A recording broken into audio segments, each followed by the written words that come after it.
Saksakallan gunarnavasya Vande Guru Sri Charanaravindan.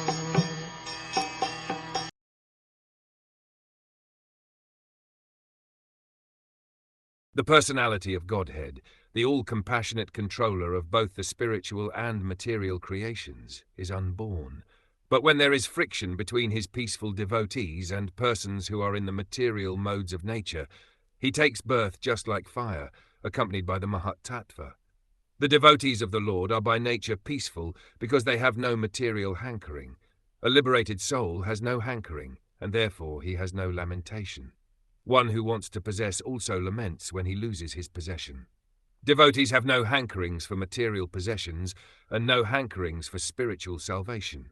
They are situated in the transcendental loving service of the Lord as a matter of duty, and they do not mind where they are or how they have to act.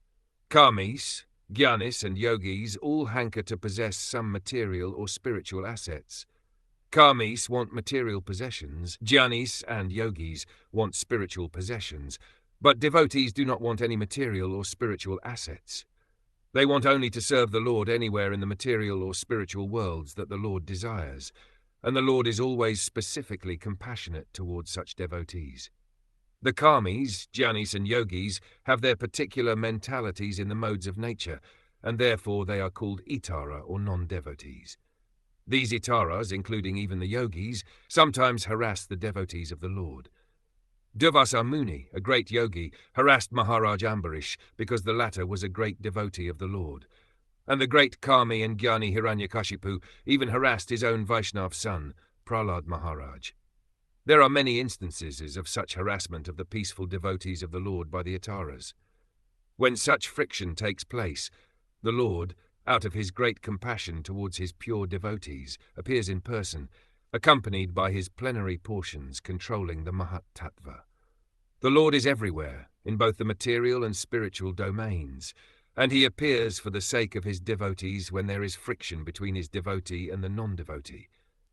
As electricity is generated by friction of matter anywhere and everywhere, the Lord, being all-pervading, appears because of the friction of devotees and non-devotees.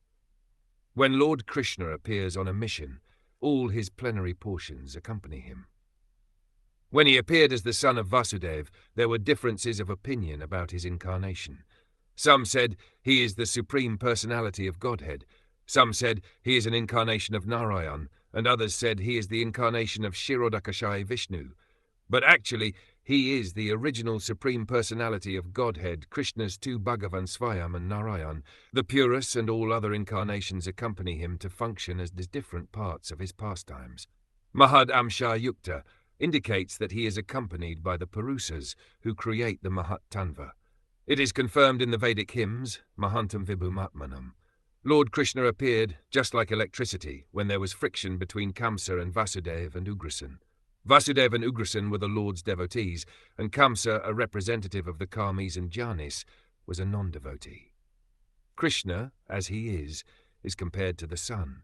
He first appeared from the ocean of the womb of Devaki, and gradually he satisfied the inhabitants of the places surrounding Mathura, just as the sun enlivens the lotus flower in the morning. After gradually rising to the meridian of Dvaraka, the Lord set like the sun, placing everything in darkness, as described by Uddhav.